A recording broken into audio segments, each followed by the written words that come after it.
एक बार फिर से आप सबका स्वागत है। पिछले लेक्चर में हम लोगों ने वेक्टर फॉर्म सीखा था कूलम्ब्स लॉ का। ठीक है, मैंने आपको बताया था कि कूलम्ब फोर्स भी एक फोर्स है और फोर्स जो है वो एक वेक्टर क्वांटिटी होती है।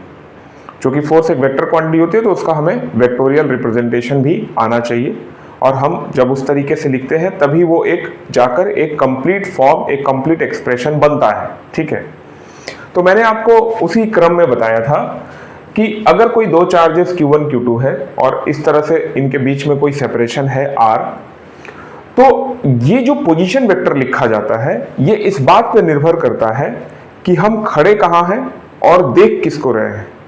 हम जिधर भी देखेंगे एरो उधर ही होगा।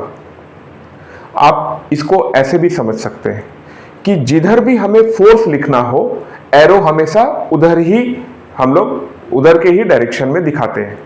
जैसे यहां पर मैंने दिखाया R21, तो एरो भी किधर है? 2 के तरफ। जो पहले लिखा जाएगा उधर ही एरो है।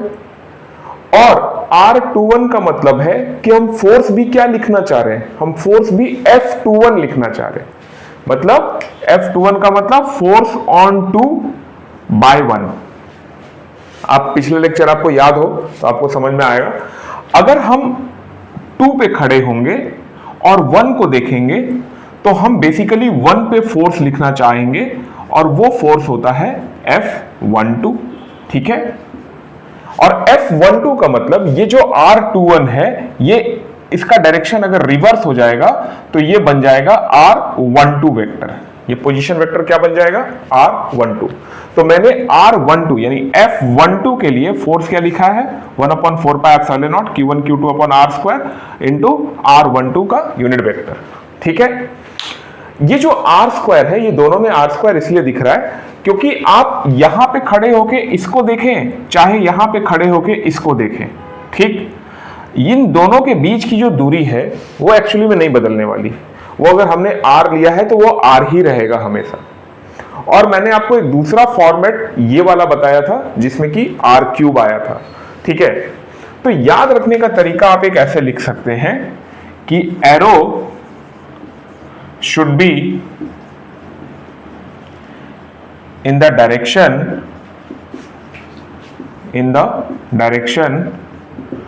where we have to calculate the force। Arrow हमेशा उस डायरेक्शन में होना चाहिए जहां पे कि फोर्स कैलकुलेट करना है। जैसे अगर हमें 21 लिखना था, फोर्स 21 लिखना था, तो एरो किधर होना चाहिए? 2 के तरफ। अगर फोर्स 12 लिखना है तो एरो किधर होना चाहिए? 1 के तरफ। बहुत बच्चे कंफ्यूज होते हैं इसमें, वो 21 में R12 यूनिट वेक्टर लिख देते हैं या F12 में R21 यूनिट वेक्टर लिख देते हैं। ऐसा नहीं होगा। जिधर भी जो भी फोर्स है यूनिट वेक्टर भी उसी का लेना है। अगर फोर्स 21 है तो यूनिट वेक्टर भी 21 होगा, और अगर फोर्स 12 है तो यूनिट वेक्टर भी 12 होगा। मैंने आपको इसको पहचानने का एक तरीका भी बताया था, एक बिल्डिंग और एक आदमी का एग्जाम्पल दिया था, और मैंने बोला था कि अगर आप किसी बिल्डिंग से या किसी जगह से किसी एक दूरी पे खड़े होते हैं तो आप हमेशा उस जगह को पहले बोलते हैं।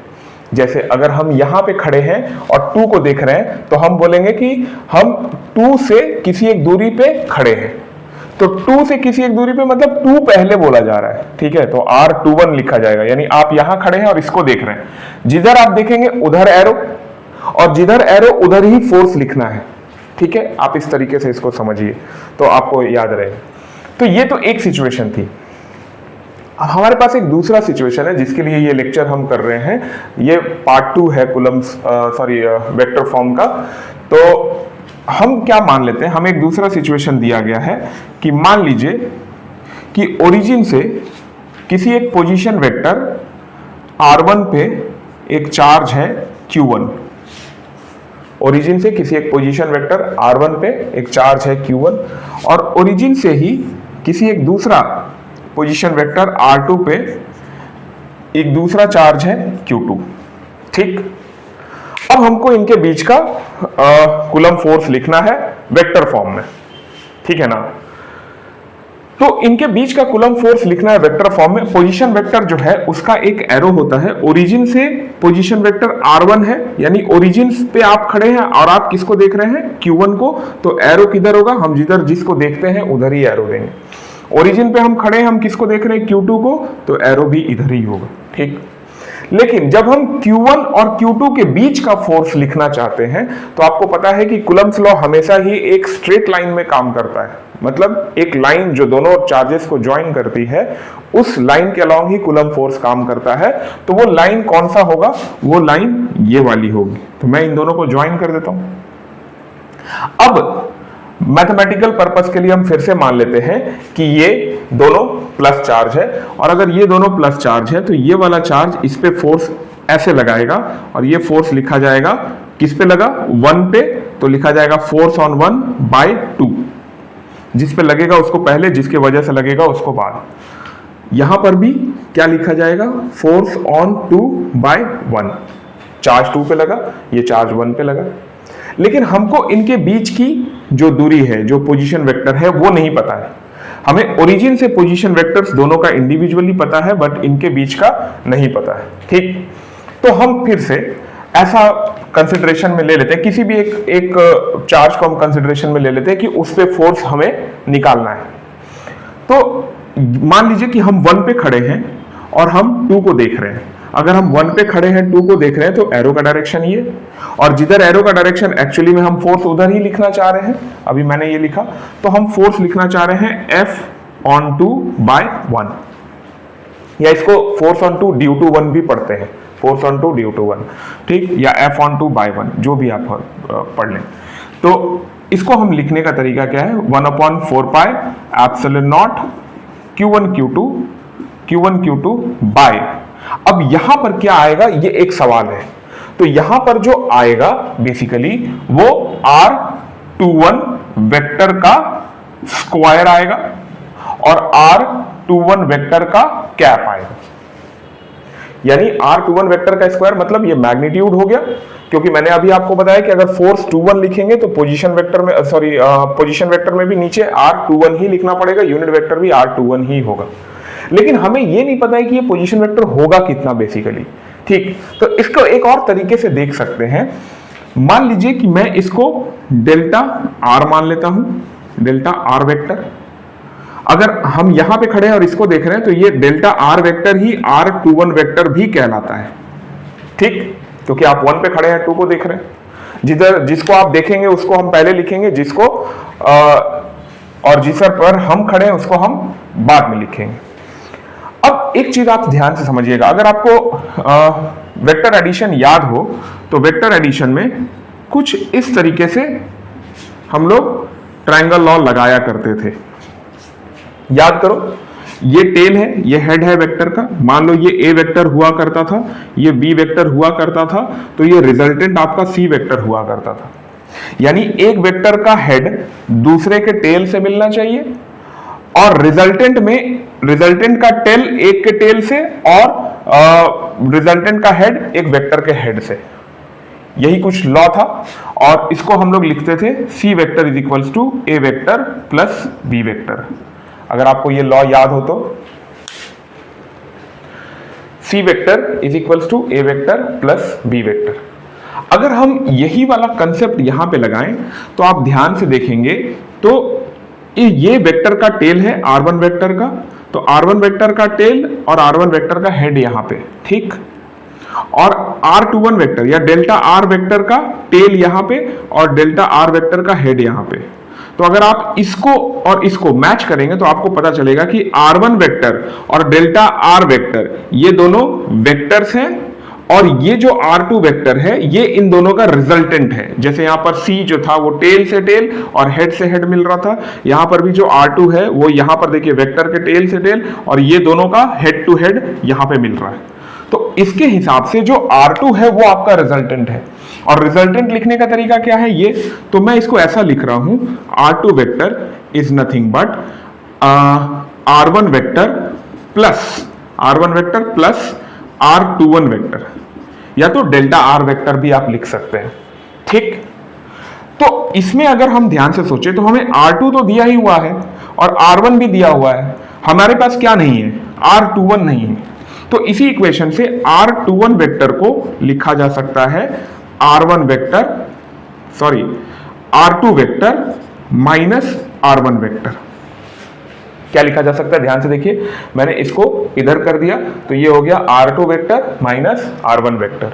ठीक, अब ये किसका वैल्यू, ये वैल्यू है R21 वेक्टर का। ठीक, अगर हम इसको उठा के यहां पर पुट करें, प्लेस करें, तो यही जो मेरा F21 वेक्टर है वो कैसा बनेगा, तो हम इसको वापस लिख सकते हैं F21 vector is nothing but 1/4 pi epsilon not Q1 Q2 upon, यहां पे देखिए R21 वेक्टर का मॉडुलस है, तो R21 वेक्टर तो आपका इतना के बराबर है, तो ये लिखा जाएगा R2 vector minus R1 vector mod के अंदर स्क्वायर। ठीक, और ये हो जाएगा R21 कैप। अच्छा, अगर हमें इसको क्यूब वाले फॉर्मेट पे लिखना हो, इस वाले फॉर्मेट पे, तो हम कैसा लिख सकते हैं, तो हम इसको ऐसा लिख सकते हैं F21 vector is equals to 1/4 pi epsilon not Q1 Q2 upon R2 vector minus R1 vector mod में cube into R2 vector minus R1 vector bracket. ये कहां से हो गया, ये देखिए, ये जो भी चीज आएगा मॉड के अंदर, ये तो मैग्नीट्यूड आएगा, तो मैग्नीट्यूड का क्यूब कर रहे हैं, पर हमें नीचे में चाहिए क्या, स्क्वायर चाहिए। तो आप यहां पर देखिए ध्यान से, ये वेक्टर है, ये मॉड के अंदर नहीं है, ये ब्रैकेट के अंदर है, तो ब्रैकेट के अंदर है तो ये कुछ वेक्टर ही आएगा रिजल्टेंट, तो वेक्टर में मैग्नीट्यूड और डायरेक्शन दोनों होगा। तो इसमें 3 मैग्नीट्यूड है, यहाँ पे क्यूब है और यहाँ पर 1 मैग्नीट्यूड है, तो 1 कैंसिल आउट हो जाएगा, तो यहां पर बचेगा केवल डायरेक्शन और यहां पर आपका स्क्वायर हो जाएगा, तो ये वापस इसी फॉर्मेट पे दिखेगा, यहां पर केवल डायरेक्शन और यहां पर स्क्वायर। ठीक है, तो ये फॉर्म थोड़ा कॉम्प्लेक्स दिखता है, बट अगर आप इसको ध्यान से समझ जाए तो कोई बड़ी बात नहीं है। अगर हम इसी तरीके से F12 लिखना चाहें, तो यहां पर अगर 12 करेंगे, 21 था तो R2 माइनस R1, अगर 12 होगा तो R1 माइनस R2, तो ये चीज ऐसे आ जाएगी 1/4 pi epsilon not Q1 Q2 upon R1 minus R2 का cube into R1 minus R2 vector. ठीक है, इसको हम ऐसे लिख सकते हैं। तो ये सारे फॉर्म्स हैं, अलग अलग तरीके से इसको यूज किया जाता है वेक्टर्स में।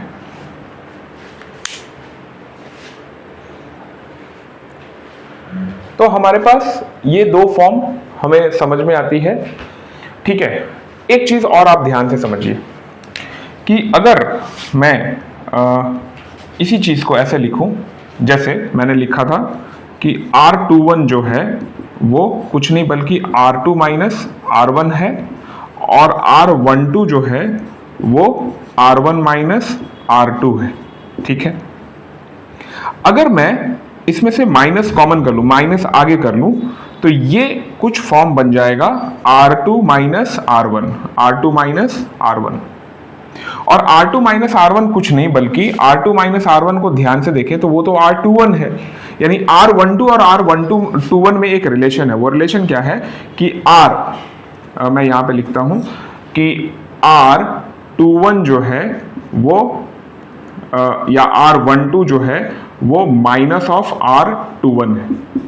इसका उल्टा भी सही है, R21 is negative of R12। ठीक, तो कूलम्ब्स लॉ जो है ना वो फोर्स का डायरेक्शन भी आपको बता देता है। कैसे, ये वाला इस पर फोर्स लगाएगा इस डायरेक्शन में और ये वाला इस पर फोर्स लगाएगा इस डायरेक्शन में, यानी दोनों फोर्सेस ऑपोजिट है।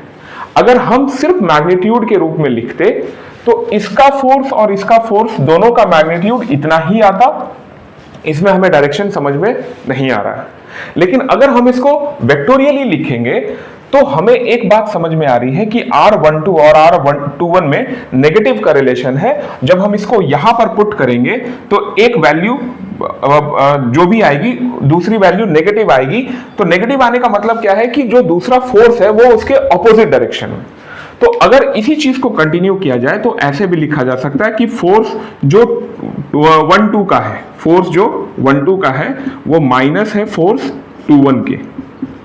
यानी दोनों फोर्सेस का मैग्नीट्यूड तो इक्वल ही होगा, लेकिन इसका जो डायरेक्शन होगा वो ऑपोजिट होगा, और ऑपोजिट डायरेक्शन होने की वजह से माइनस साइन आ रहा है।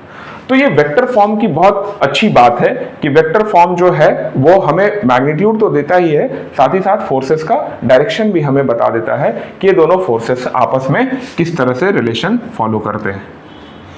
तो ये पूरा वेक्टर फॉर्म है कूलम्ब्स लॉ का। होपफुली आपको समझ में आया होगा। अगर कहीं कोई डाउट रह जाए तो आप कमेंट बॉक्स में पिन करेंगे, मैं जरूर आपको रिप्लाई करूंगा। तब तक के लिए थैंक यू।